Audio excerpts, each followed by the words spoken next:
Hey everyone, this is Elenbaas from Nightlight Astrology. Happy Monday, everyone. Today we are going to take a look at Mars in the sign of Sagittarius making a square with Saturn in Pisces. This transit is coming through today and tomorrow to start our week. Today we're going to look at it from an archetypal perspective. We're going to have a conversation about why, maybe up until the advent of the outer planets being discovered for several thousand years, this may have the title of the most frustrating or difficult aspect in astrology. But why? Why exactly, from the standpoint of the philosophical first principles of astrology and the meanings of the planets, when these two planets meet, is it just so frustrating? We're going to talk about that today, and I hope that it'll be enlightening. You can learn something more about the planets and also why seasons or stages like this in our journey are necessary and can be very meaningful. So we'll try to find some silver linings in what is often a very challenging transit, which I'm sure many of us will experience this week in one form or another. I'll give you a list of things to watch for after we have a bit of a philosophical conversation as well. Tomorrow, we're going to do horoscopes on the Mars-Saturn meeting. And then Wednesday of this week, we'll be getting together to take a look at horoscopes for Mercury opposite Uranus, which is another major story of the week. So that's kind of the sequence for the early part of this week, a live stream Wednesday. I'll be showing you what's on my altar today because it's Monday, and I'll also be very briefly hitting the mutable signs where if you're a mutable sign rising, your horoscope will have these two planets meeting in angular houses, so I'll cover those horoscopes briefly today. So that's our agenda for the day. Before we get into it, remember to like and subscribe, share your comments and reflections, hype us. It all really helps us grow. We super appreciate it. I want to call your attention to the fact that, speaking of a period of time where we need a lot of work and steady, consistent, focused effort, very Mars Saturn, we need your help moving toward the success of our annual Kickstarter campaign. We are trying to get to 2,043 backers on the channel by New Year's Eve. We're off to a great start. At the time that I'm making this, we're getting closer to about 400 backers. So this is the best start that we've had, but we need to maintain and sustain that momentum. Speaking of, again, Mars Saturn themes, head over to the Kickstarter. You'll find the link in the comments section of this post today. When you go over there, every single donation amount helps this channel produce free content 7 days a week, year round. It supports a staff of a dozen people behind the scenes at Nightlight. The sale of all of our courses through the Kickstarter, which is easily the best deal you'll find in the rewards that we offer through the Kickstarter, the sales on our courses. Those sales also from the Kickstarter help us sustain sliding scale fee structures for all of our programs, which means that people of all different socioeconomic backgrounds are really welcome at Nightlight. So in the world of professional astrology training, we have some of the best training programs in the world, in my humble opinion. I really do mean that. There's good programs out there, but I think ours are some of the best. And to be able to offer them to people who are hurting financially is something that we really care about at Nightlight. And so if you value that accessibility, the free content year round, and the ability for people of any background to diligently study astrology, you're supporting me, you're supporting the school, you're supporting a staff, a social media manager who helps produce all of this content year round when you support the Kickstarter. Now, when you support, you're going to find rewards and donations. The link is in the comment section of this post, pinned to the top or in the description of the video. Head over there. Any and every donation counts, but there are some really great rewards. At the end of today's talk, I will tell you all about the rewards, what they are, and what you have available to you. There's an Astrology of 2026 talk. There's horoscopes for the year ahead, almost 6 hours of content there to take advantage of. Lots of exclusive talks and horoscopes and things like that that you can get. Some exclusive readings that are available. So check those out. Thank you for supporting us. Thank you, everybody who's already donated. We can't do this work without you. Deeply appreciate it. All right, on that note, let's turn our attention now to the real-time clock and get into this Mars-Saturn dynamic. So here we have it. I need my epic pen. Mars and Saturn is, I think, again, arguably one of the most powerful and frustrating transits in all of astrology. I mean, it's only a couple hundred years that we've had the outer planets. Up until then, I think most astrologers would agree that when the malefics get together, it can be a real pain in the butt. And so, but why? What is it? I mean, we know that Mars and Saturn are like, can be sore spots in terms of their symbolism. I think most of us who know a little bit of astrology already intuitively understand that. But exactly why, when they get together, they provide such difficulties, we're going to unpack that today. Let's take a look at the timeline first. You can see here that Mars has a square to Saturn. Now that square is, here we are Monday about 9 in the morning. We're going to take this forward one day, and you'll see that by tomorrow morning, the square has just passed through. We're going to give it 3 degrees of separation, which doesn't take place until about Saturday. That would be December 13th. So if you wind this back just a little bit, we've had this square applying since Friday, December 5th, and we're going to take it a full week to Friday, December 12th, into Saturday, the 13th. That's the broad sort of umbrella under which you may notice this, which means we've had some days where you may have already started noticing this combination, but certainly today and tomorrow being the peak moments of intensity within the transit when the degree-based aspect perfects. So that being the case, I also want to point out that this square to Saturn will be followed by a Mars square to Neptune. We'll look at that later. The sun will then go through the square. Venus will go through the square. Eventually, by the end of December, Mercury will be going through the square. So that lineup of planets as they move together is they're all going through that square to Saturn. Maybe the most difficult of that would be Mars and Saturn. The sun and Saturn certainly can be right up there in terms of a difficult transit, but especially Mars and Saturn. So why? We're going to talk about that. And I hope always, the hope in having these talks is not just to give you a sense of what's going to happen, but to give you deeper understanding, because that's what we want in astrology. We don't just want to know what's going to happen. That would be no better than a weather station. What we want is the weather plus some deeper insight into the meaning behind it, because the meaning behind it is where this language points us toward the soul. It points us toward a transcendental reality. It helps us to participate in the creation of meaning, which is how most of us go from living a life to living a life of meaning. And that's the real goal of astrology, is to facilitate a larger expanded awareness of reality, of ourselves, and of the seasons and experiences of life. So we talk about these transits in addition to forecasting, so that that philosophical understanding of what astrology is and what it's doing deepens within us as we consume it every day. That is the goal of this channel, like straight up. And if you watch this channel, you know that's it. That's everything that we do here. So I want to talk first about Mars and Saturn as what are called archai, or first principles. Now, shameless self-promotion. If this resonates with you, you will really like the monthly webinar series I've been doing, which you can find on the events tab on my website. Throughout the next year, you'll see that I've already started this series. You can pick up the first recordings you missed in the shop page, but I will be continuing this series on the archai of the planets. What are they? The archai of the planets are philosophical first principles that were associated with the planets by ancient mystics or philosophers. What that means is that every planet was seen as a god or goddess, but more specifically as a built-in principle of reality. The reality as we experience and observe it, at the very least from our human perspective. And so understanding the archai of the planets means understanding how they represent the intelligent design of creation.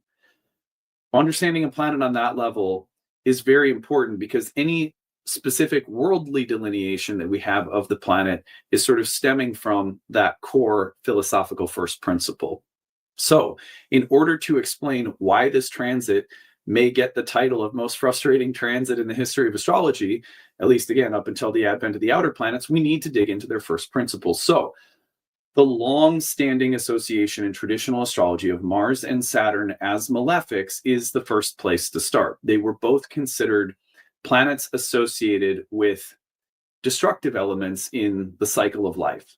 Life includes darkness, life includes suffering, life includes difficulty and pain, and life includes violence and conflict, hostility and destruction. It just does. You can look around and you can see it in nature, without any malice, without any morality, in the way that the volcanoes just explode violently. Or one way of describing their eruption would just be very, very forcefully. They rip, they tear, they burst, they explode.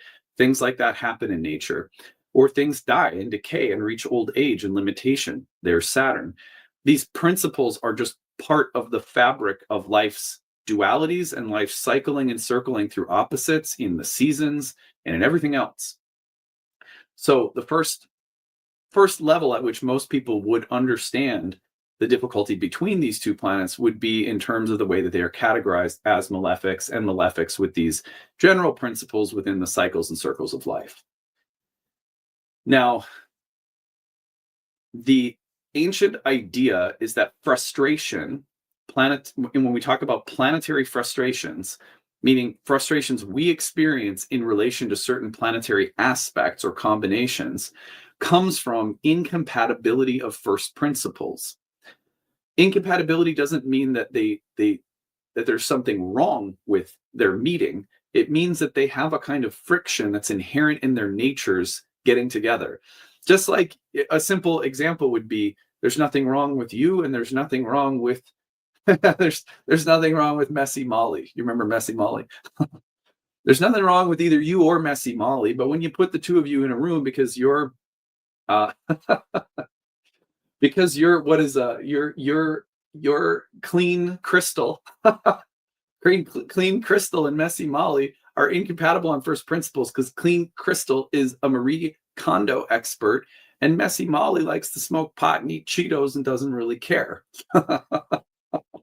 Is there something wrong with either of you? No, but you're just sort of incompatible.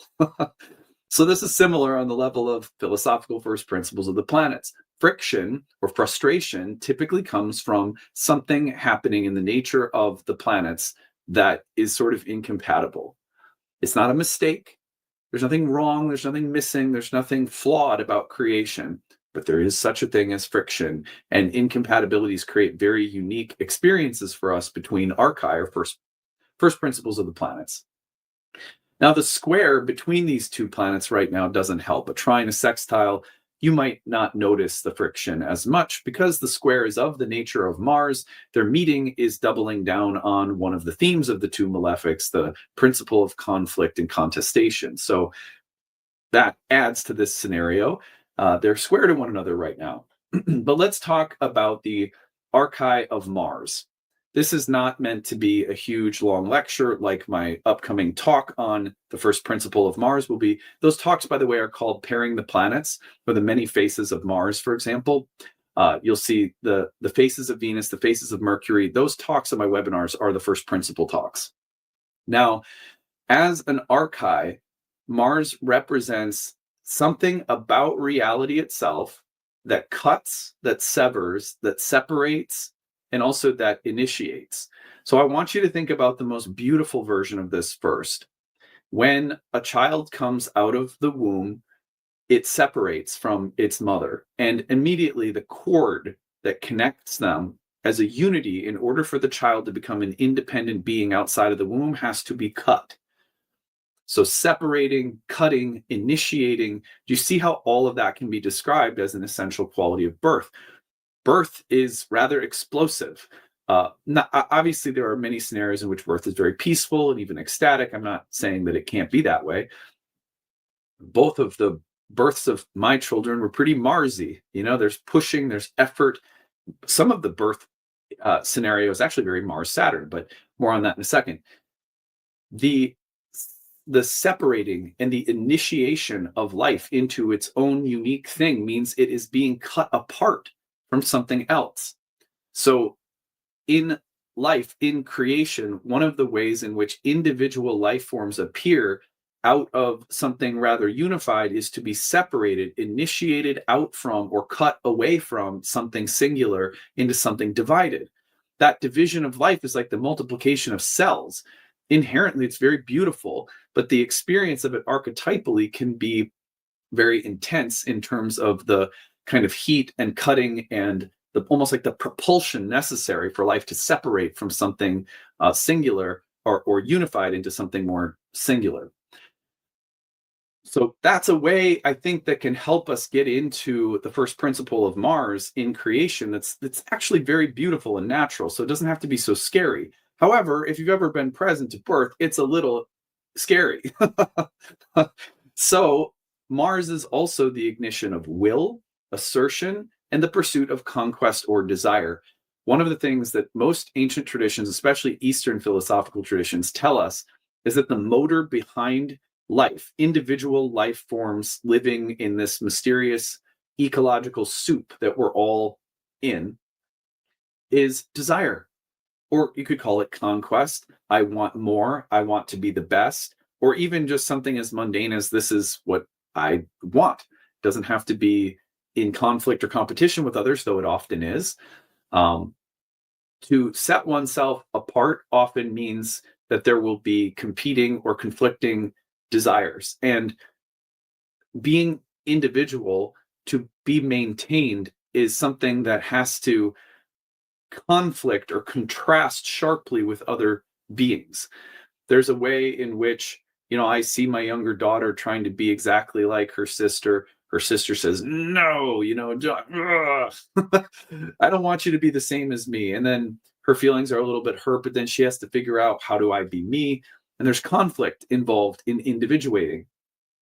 So for things to become themselves requires a degree of like friction and tension and conflict. This is baked into reality, the reality of living beings, many living beings, not just one thing, but many things. There's a paradox because those many things are a part of a one thing. But that one thing, in order to experience itself, has to differentiate. That differentiation can be very painful. And that's where the potential for conflict or discord or war or violence even occurs. But that principle of war, it's often, we moralize it, right? War is bad, peace is good. But we forget that our life in the world here is a cauldron of desire and heat and conflict and predatory instincts. How do I live? Whether you think of, killing other animals to eat or even killing plant life to eat, it's all life, and life eats life to survive and thrive. That's all Mars. That's all Mars. The principle that life is consuming itself, that life separates itself from itself and then conflicts and consumes. We conflict and consume one another. This is Mars principle at work in creation. Heat, dryness, speed, bravery, incision, purification through conflict, all of these things are very martial. Mars moves toward action, penetration, decisiveness, immediate effect. Its desire is the impregnating force of creation. This is why desire is a first principle in, again, most Eastern traditions. What propels life forward? Desire. This is why many of the same traditions say that if you want to teleport out of this world, it can't happen until what? All desires are extinguished, are released, or are satisfied somehow. You get to a point where you say, I've been through so many lifetimes, I've explored so many desires, I have never found myself satiated. And so this world just keeps churning through the cauldron of desire. That's its nature. If I don't want to be in this world, or if I want to explore other worlds, or if I want to be released from the bondage of the cycles of desire, which are never fully satiated, then I have to extinguish desire. Then the question becomes, how do you do so naturally, progressively, incrementally, without repression? That's something else that most traditions, spiritual traditions, are very well aware of, because like asceticism that comes too early or too quickly is usually problematic. It's like those of us that try to stop eating to lose weight, and then we're going to rebound and eat way too much, and the problem gets looped in all over again. So desire is a beautiful part of the fabric of how we're here, why we're here, what we do when we're here, and also one of the core problems we deal with while we're here: desire. It somehow is necessary for and propels our very existence. And yet at the same time, in order for us to become beings who are luminous, multidimensional, enlightened, aware of many, many, many more dimensions of reality than just this one, we also have to work to overcome something of the desire nature. We can't be completely ruled or governed by it. You can understand why this principle in reality is both necessary and divine, and also it is one of the featured issues that we deal with, which is part of why it gets categorized as a malefic. We think that because there are issues we deal with in this plane, that those issues are bad and other issues are good. But from the standpoint of these ancient mystics, those kinds of distinctions are not so meaningful. It would be like saying that there's a problem with the fact that in order to build muscle, you have to work and exhaust those muscles. It's not fun that you have to do that, but it's just sort of a part of the fact of the process. Desire and Mars work in a similar way within the evolutionary journey of the soul. So that's the first principle of Mars. Let's talk about Saturn. The archetype of Saturn is the principle of boundary, contraction, limit, and negation. Within the architecture of reality, we have time, we have space, we have causality, we have a kind of material world within, whether you're talking about gross or subtle energies, you're still talking about a paradigm that is limited by a time, space, material duality container. That container is demarcated by Saturn as a boundary keeper. Interestingly, Saturn as a boundary keeper also keeps us in relationship with that which is transcendent of time and space. So Saturn is a planet associated with mystics and contemplatives in ancient astrology, specifically because the more you work within and start to understand the limits of time space, the more that the opposite quality of timelessness, eternality, mystical awareness of other dimensions starts to grow. Paradoxically, the more you come to accept the boundaries and limitations of Saturn, it's typically because you're living in this world, and it's the boundary between this world and this transcendental plane is becoming more porous, and your awareness is starting to become permeated with something nonlinear and beyond the sort of rational or empirical paradigm that this world seems to necessitate. There's another Saturnian word. So even though Saturn is associated with things like time and space and limits and contraction and boundaries and the sort of limits of the dual world that we're living in as material beings, in addition, it also, because this world is, Saturn is constantly making us aware of the impermanence and limitations of this world. It sort of ironically or paradoxically points us to something beyond. This is why, for example, many mystics have to have forms of austerity, practice, devotion, discipline, sort of separate from the world, closer to the boundaries of this world. You know, there's no one who's more aware, in a sense, of the ultimate limitations of the world than a person who sits silently all day long in a monastery. They get a chance to contemplate with some distance and some broader objective perspective just how limited and cyclical and circular everything is. Well, the people in the world are trying to solve all of its problems. The mystic is the one who sits at the edge of the village, sort of saying, this world's problems are natural to they are a part of the nature of this world. The problems we keep trying to solve are not going anywhere because they're fundamental to the way this world works. You think we're going to get away, we're going to get away from death or immorality or violence or hatred or suffering or impermanence or darkness, but it is just as regular and rhythmic and cyclical in this world as night is today. So someone who starts to see beyond the limits of duality is ironically often a very Saturnian person. That now on the other hand, Saturn can represent not being able to move beyond this world and can represent people who are completely identified with or invested in things like popularity, the status quo, power, tradition, authority, suppression of others. So it's a very interesting planet because everything that a person might try to do to be as powerful as they can within the limits of this world, not recognizing its limits as such, can be defined as Saturnian people. On the other hand, again, many mystics, contemplatives, artists, and people who start to identify themselves as other could also be considered Saturnian, which is why in ancient astrology, Saturn rules things like outcasts and unpopular black sheep, mystics, contemplatives, heretics, but also can represent the ruling interests of the powers that be and status quo and, concern with as much money and greed and power hoarding as you can in this world, upkeeping traditions, even though they suppress other people. All of that can also be Saturnian because Saturn demarcates this boundary between the limits of this world and that which lies beyond it. A lot of the time, Saturn will draw these very hard dualities between people who are really identified with the world and trying to, struggling to do the best they can within the illusion that they can they can achieve eternality in a time-bound and permanent experience, or those that see through it.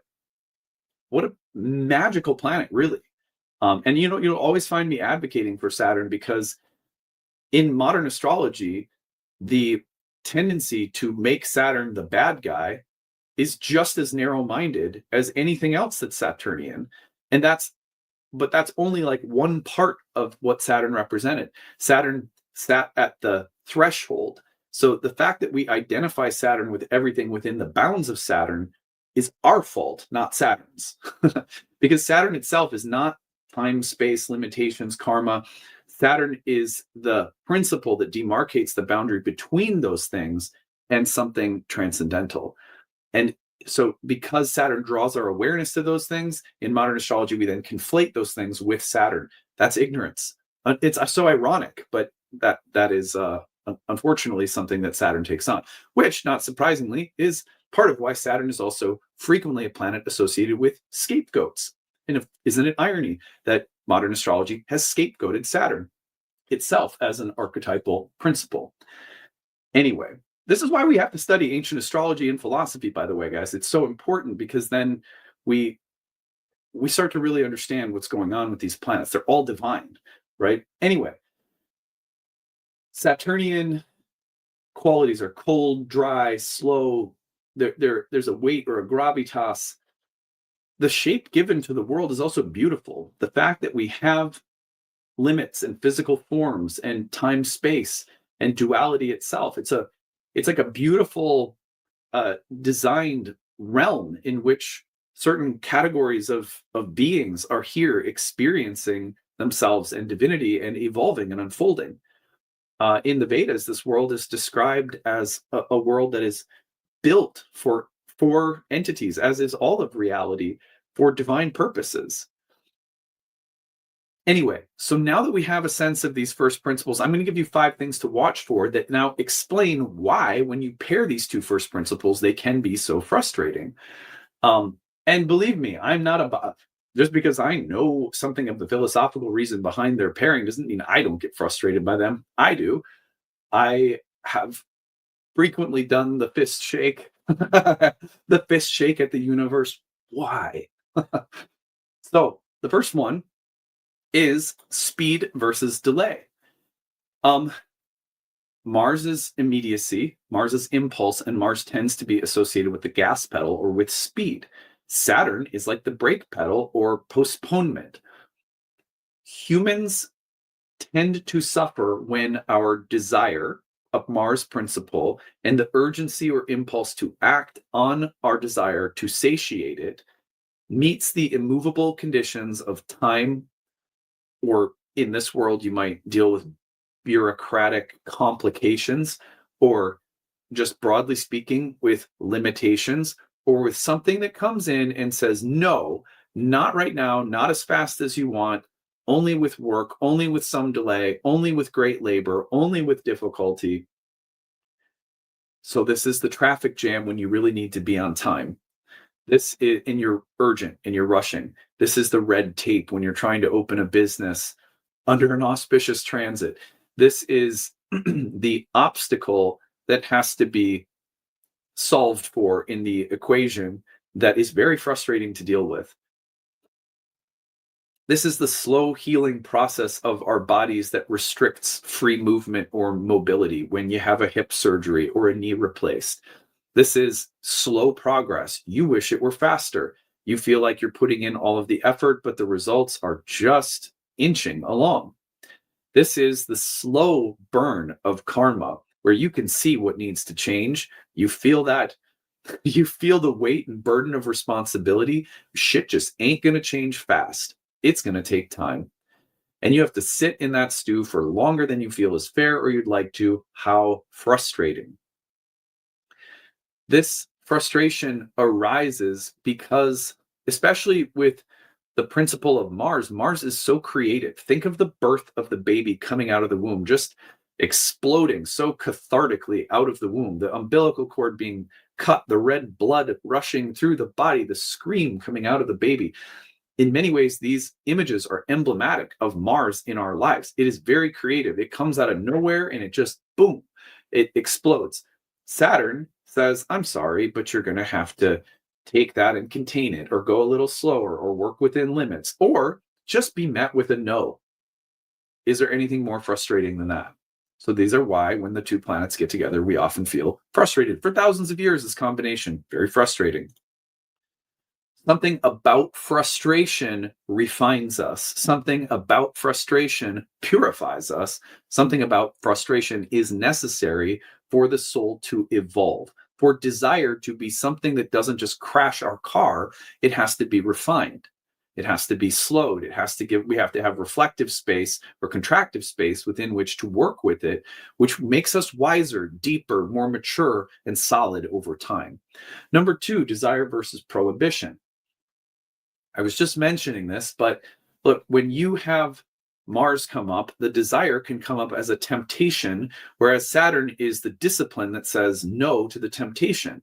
You can have impulse, but you may not be able to act on that impulse because of conflicting duties. For example, I have 10 ideas for books right now. I could, if I didn't have any other obligations or constraints, I could just write all of them, right? Probably knock out a couple of them per year. That's not my reality. So that impulse is tempered by the duty I have to create daily content, to be a dad, to be a dog owner, to run a school and teach programs, right? There's so many other things that the desire might be flaming inside of me, but I have to almost like temper its release and direct it through the time space medium and its necessities, its requirements, the duties that I already have to other things. This is why passion and consequence are also part of this too. I might have a passion, but I have to think very carefully of the consequences if I act on it and don't act within some boundaries or limits. So the square in particular says we run into constraints or boundaries or moral obligations or structural impositions. Number three is effort and resistance. Why is this so hard? Why does this have to be so difficult? Why doesn't anything move the way I want it to or go in the direction that I want it to? Why does everything have to be earned the long, hard way? What, what is this? My grandfather's reality? That's the feeling. Labor meets the drag and the resistance. It's like pulling a boat with the anchor out, moving through the water. It's hard on the engine, I guess. It's the Sisyphean motif of pushing the boulder up the hill, and it keeps rolling backward and you keep pushing it up. Mars is supplying energy. Saturn is supplying the weight and the resistance. Well, let me just tell you, so many good things are built. Like, I would say that one of the things that bodybuilding as my kind of personal care routine and a huge contemplative space in my life over the past 3 or 4 years now has been the gym. Gosh, 4 years, yeah. Anyway, every day in the gym is a repetition of the exact same thing: effort meeting resistance. This is why they call it resistance training.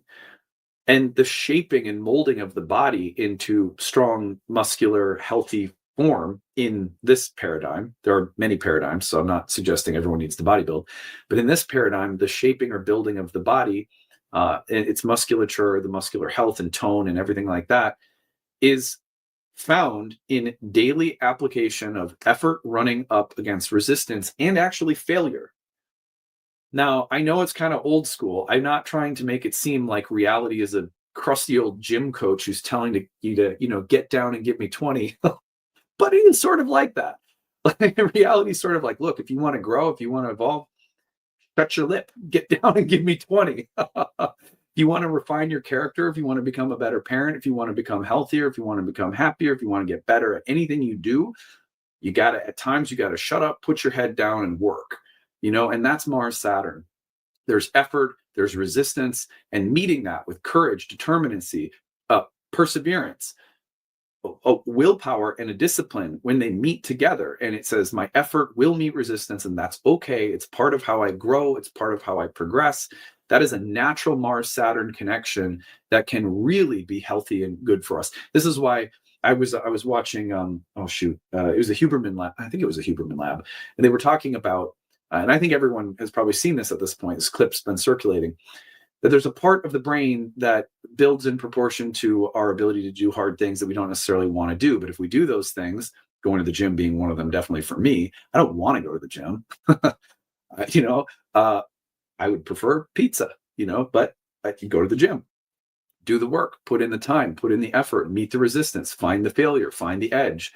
And then my capacity to do other difficult things increases. Do you know why I've always had a spiritual practice daily that has been several hours in length since I started doing daily content? I can't do this shit every day unless I do something for myself to keep myself going. If I do something difficult that generates well-being, health, that's self-care oriented, sitting in meditation, even though I don't want to, or taking time out to read, even though I feel like I don't have time, go to the gym, take a walk, creating the time for the things that I don't necessarily want to do, but are good for me to do over a long period of time facilitates my ability to show up in committed ways to these creative acts that, turn into the content of the channel 7 days a week. So the point is, that's how I've found the value in my life. I have a moon in Capricorn. What is Capricorn? It's a domicile of Saturn and the exaltation of Mars. That's why if this combination sounds very Capricornian, it is, because the two planets find their exaltation and domicile in Capricorn. So effort and resistance over long periods of time, it's like climbing a mountain. Now, listen, I am the last person that thinks that there's only one paradigm of spiritual growth. There are so many ways to grow. Because there's, in a sense, life is not so much about growth as it is intimacy. One of the ways that intimacy grows is through effort and labor, and effort and resistance are part of how we cultivate intimacy. Let me just give you an example. How many of you have ever had a relationship that has required effort and working through the gritty, grimy stuff together over a long period of time, and that work has yielded depth and intimacy that couldn't have been there without the labor and work? So even in intimacy, even if we're talking about ultimately a reality that's about divine love, which I believe it is, still, there's a work in love. There's a great work that is the work and labor of existence itself, that is about intimacy and love. It doesn't have to stand in some kind of opposition to love. It can be a part of it, so long as when we're doing this effort and meeting with this resistance, where there is failure, we find grace. Where there is frustration, we find mercy and compassion, and where we find gentleness and surrender. Where there is effort and resistance, we find courage and determination. You see? So all of these archetypes, there's nothing wrong with them. It's how we meet them that matters. All right, well, agency and fate is the next one. Mars, agency, I'm free. Saturn, you're kind of free. You have limits. There's circumstances you didn't choose. Remember, we were talking about the I Ching. We said that there's a line in the I Ching that says, no fault, no blame. Yeah, this shit was bigger than you. You didn't do anything wrong. This is an act of God that was just beyond you. Well, Mars does not like that, because Mars likes to feel like there's enough agency to really feel like the outcome is rooted in me and in my choice and my consciousness. We need that. We need a feeling like where there's some sense of outcomes being related to effort, being related to action, being related to culpability and virtue. And that's the knight's code. The chivalry of the knight resides in the fact that the knight says, if I do my best, if I act with valor and virtue, I will often be successful. And if I don't, at least I can say that I did my best. It's a very Mars-like quality, the kind of the knight's code, right? Well, how hard is it to take that path when things that feel like the hand of fate or God like come in and don't even give us a chance. There's not even a fighting chance. That's hard. That's a Mars Saturn dynamic. Responsibilities you can't avoid, circumstances you didn't choose, fated patterns we keep repeating, and no matter how hard we try, we can't seem to get out of it. I remember the couple of years when I was first going through and coming out of opiate addiction in my early 20s. With the help of ayahuasca, I managed to get out of it. And I remember someone at one point telling me that getting out of addiction, for many of us who struggle with it at some point, is like having a tire fall off the edge of the road where it's like you're suddenly get uneven, and it's like such a precarious thing to get the car up over the little divot that it falls into when it comes off the side of the highway. Do you know what I'm talking about? So that's a Mars Saturn thing where you're like, look, I know what I have to do, but I'm like in a rut. Mars Saturn can be very frustrating because sometimes we're just grinding along a rut and we know how to get out, or we know what we need to do. We want to do it, but we're limited in our capacity to do it just yet. But keep going. Don't give up. That's the point. Or surrender and see what happens. Sometimes there's moments where something bigger comes in and limits us in our ability to do it. And we say, okay, well, it's not my will, but thine. I want to get out of this. I feel like I can't, there's the serenity prayer is the first prayer in most 12-step meetings. So what is that prayer? It's, help me change the things I can and give me the courage and the courage to accept the things I can. And however that goes, you know what I'm talking about, change what I can, accept what I can't, help me know the difference. That's the basic part of it. And sometimes it's just praying that prayer with a Mars Saturn dynamic. Frustration arises from the sense of I'm trying, but life keeps saying no. Mars wants freedom, Saturn gives constraint. And then finally, action and consequence. You want to act, but you're afraid. I'm afraid that I won't succeed. I'm afraid of failure, or I'm afraid of consequence. That can be a good thing. Saturn can be like, are you sure you want to speed up because you're angry with the driver next to you right now? The roads aren't very good. You could slide off the road. And so you go, okay, I'm going to hold back that passion, that anger. So it can be very nice. It's like your better angels are restraining your impulses. But also, if you want to assert yourself, but you anticipate being punished for doing so. I know that one of the things that I have to be very careful of as a dad is like, if I'm sort of Capricornian with my girls, there's a good way in which that may present good boundaries and discipline and hard work and stuff like that. There's also a way in which you don't want them to be so stern that they feel scared to assert themselves at times when they really need to learn how to do that too. That's a really tricky balance to walk for me with a Capricorn archetype. So because I want my girls to be empowered to speak and assert themselves and figure out what that looks like, also giving them strong structures and boundaries parentally and so forth. Everyone knows, I think, that dance as a parent. It's tricky. Maybe dads have to deal with that more at some point. I don't know.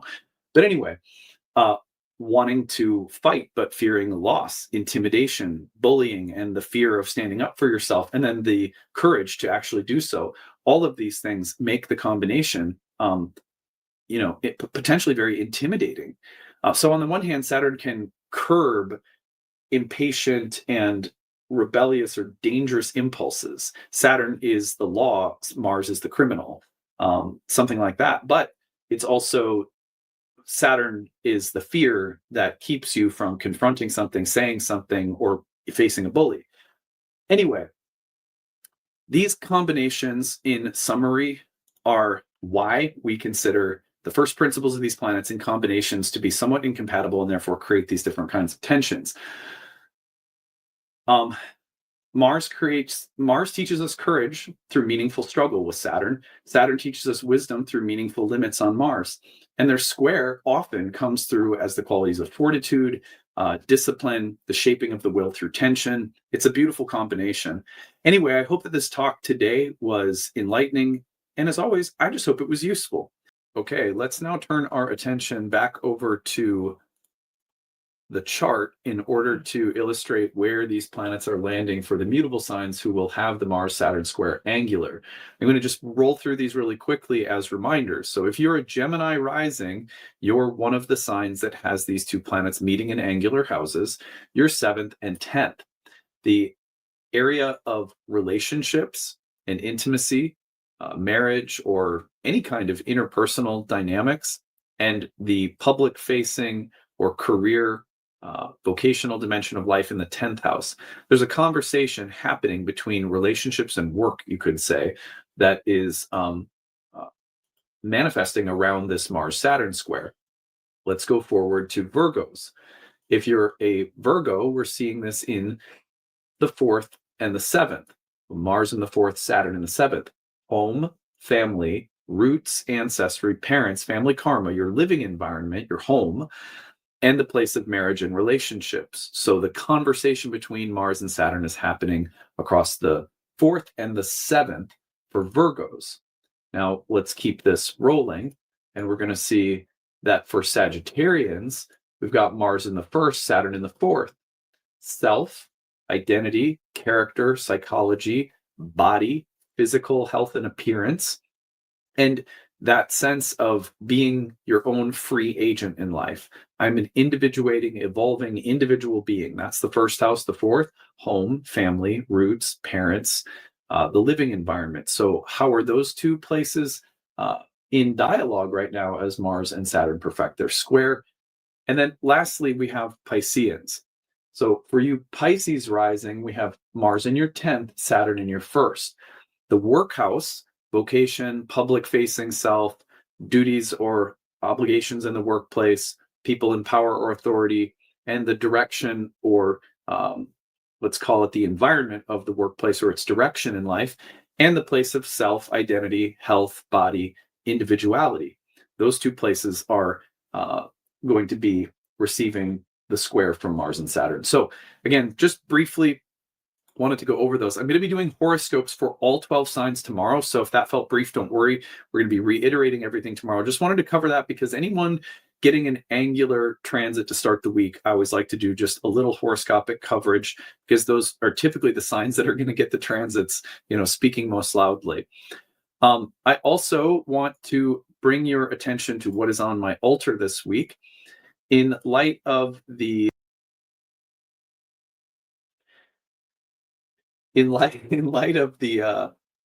first of all, I'm out of tea lights, so I have another candle up there right now. I need to reorder my tea lights. But on my altar, I have this little skull, which is representative of Saturn and the limits that Saturn may be placing around Mars this week. I'm putting the light of the candle, the heat of the fire, and the skull of Saturn next to one another to sort of evoke the Mars-Saturn symbolism. So just creative on my part. I think that skull is made out of pyrite, if I remember correctly.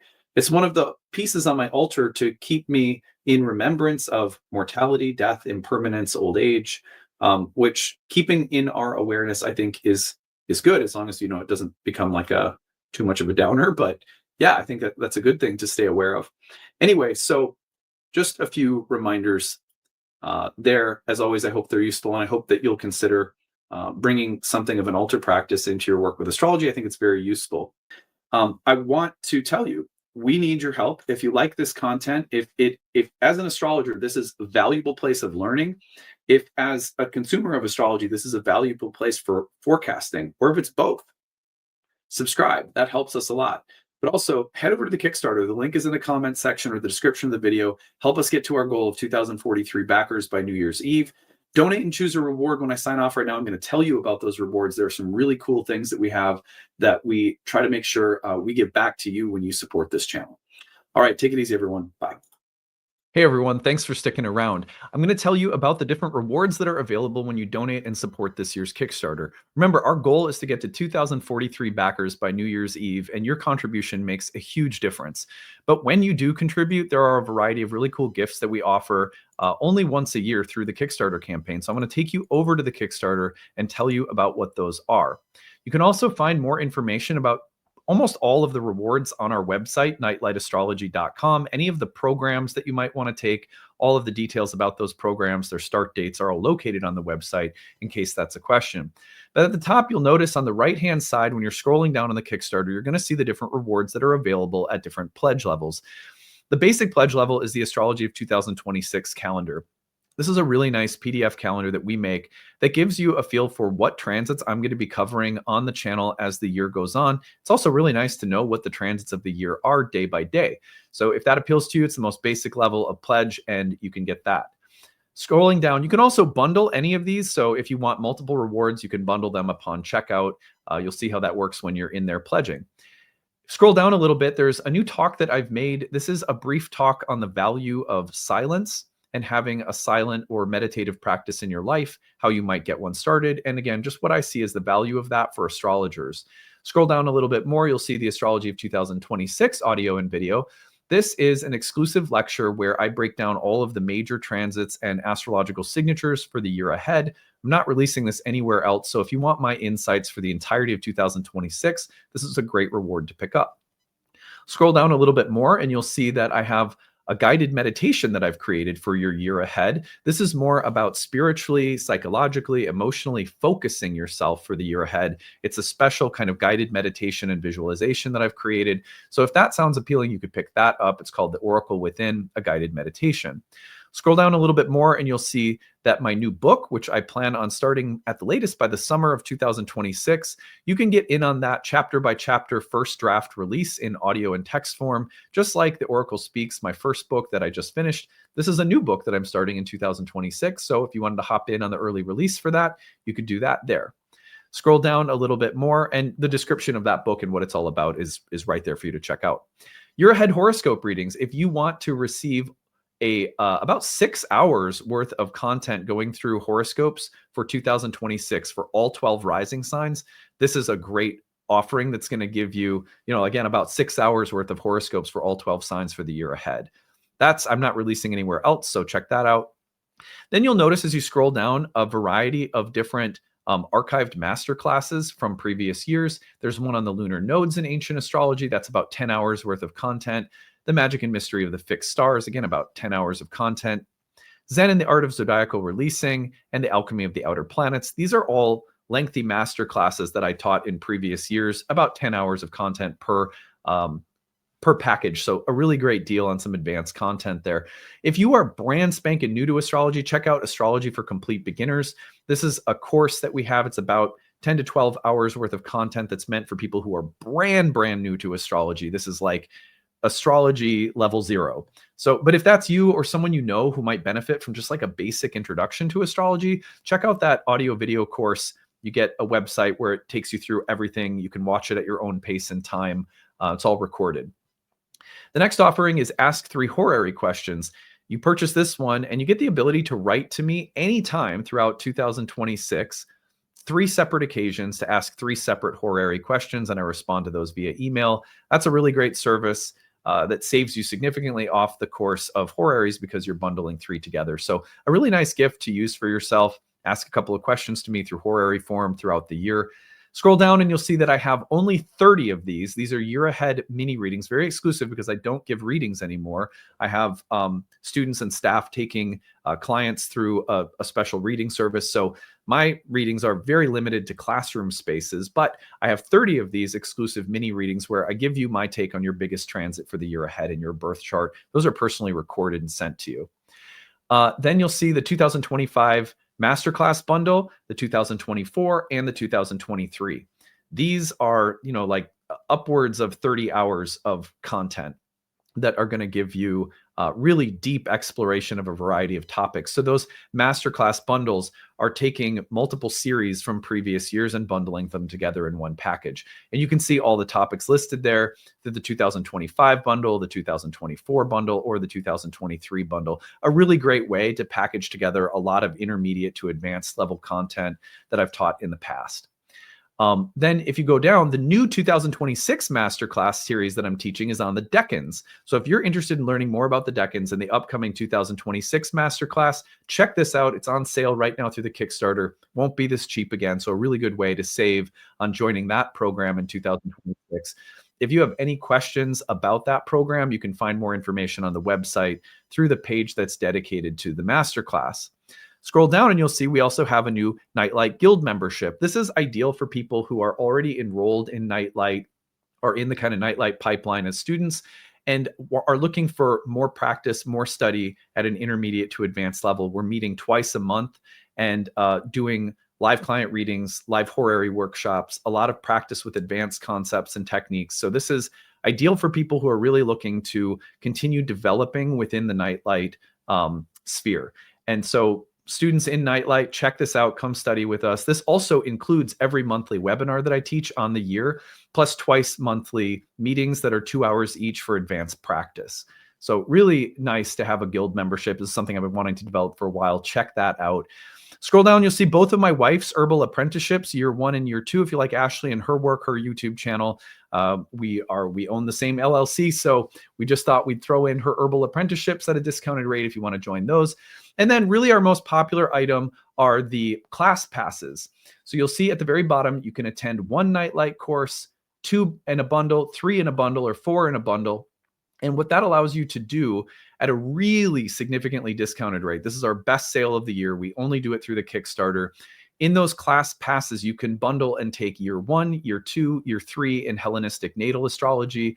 You can take the horary class, or you can take any yearly master class. And those class passes are going to allow you to then bundle together our programs and go through as many as you want. You could bundle 2 of them together, 3 or 4, or just 1. And it's going to be the best sale that we have on our courses for the year. So those are the different rewards we offer. If you have any questions about any of them, feel free to email us, info@nightlightastrology.com. We deeply appreciate your support, and I hope that in exchange for donating and supporting this free content year round, that you will also find a valuable reward in one of these offerings. Remember that your donation supports a staff of people, myself, my family, the free production of all of this content year round. We deeply, deeply appreciate your contribution. All right. Hope you're having a great day. See you later. Bye.